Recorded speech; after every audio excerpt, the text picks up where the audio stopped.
Paul Stanley is the ultimate rock star, and he always looks great. Even today at age 71 he looks fantastic. But his appearance on the cover of Kiss albums has certainly varied over the years. Let's rank all the major Kiss albums by one criterion: how cool Paul looks on the cover. Welcome to All Kiss Rank. Random Kiss stuff vaguely put in order. The Sonic Boom cover is awful. And Paul doesn't look like Paul here. His face looks squashed. He looks like when you go to see a mediocre Kiss tribute band and you're like, oh yeah, that guy kinda looks like Paul. This album cover is so 1985. Nobody looks good on this one. Paul's rocking the purple lips, looking like he needs CPR. It also looks like he's got a monobrow, giving him a bit of a Burt vibe. Paul thought this album cover was a mistake. Maybe because his hair looks like somebody left the chocolate soft serve machine on by accident. This is the first of several albums to prominently feature Paul's hand. On the debut cover, Paul is establishing his trademark pout, but he just looks weird. Maybe it's the eyeshadow or the fact that he's parting his hair in the middle, but he just doesn't look like his normal handsome self here. I'm guessing this photo was just stretched to fit the CD or something, so everybody looks bizarrely thin. Also, Paul is standing in an insane way. Seriously, stand up and try to stand that way. It's nuts. Paul's the only one on the album cover here after repeatedly hinting to the art director that he had nice hands. Despite slamming his hand in a window the day before, it looks fine. You know that thing you did as a kid where you traced your hand on a piece of paper and then turned it into a Thanksgiving turkey? I think Paul's doing an awesome two-handed version of that here. On Unplugged, if you tilt your head and squint, and he looks pretty good. He's hard to see, especially on the image-changing version, but here he is, looking tiny and uncharacteristically angry.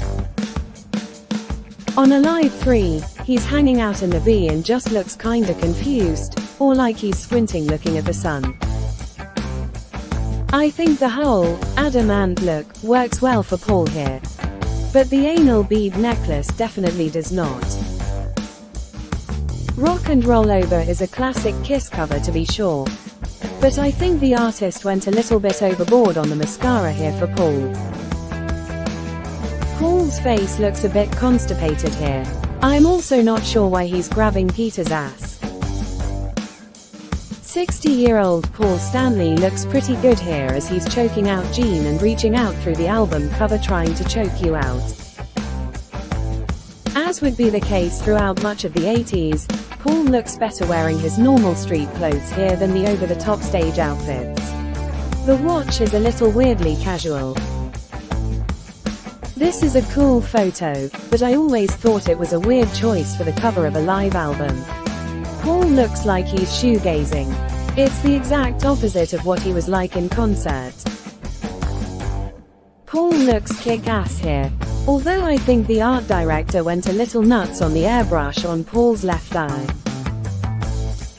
The Crazy Nights era was Kiss's handsomest period. And Paul looks good on the cover, although I think his chin has been photographically altered. Check out the difference from lip to chin here as compared to Dynasty. I love Paul's face on this one. He looks like a little kid wearing a suit for the first time and making an over-exaggerated, upper-class face. Can't get more classic than Alive, and of course Paul looks cool here.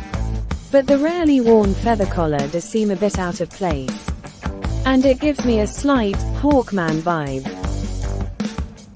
Paul looks genuinely psyched to have just destroyed that city. Ken Kelly went all in on the pout on this one.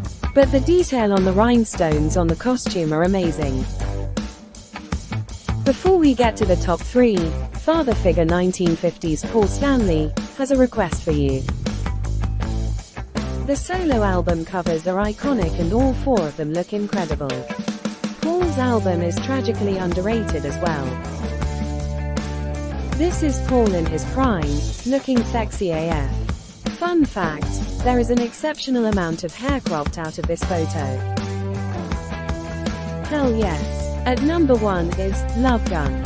Paul cold chillin' in his marble layer surrounded by adoring women. That is the Paul Stanley we all know and love. That's it. Hope you enjoyed this deep dive into how the Star Child looks on each cover. Please like and subscribe, and let me know if you think Sonic Boom is the best cover ever. Bye.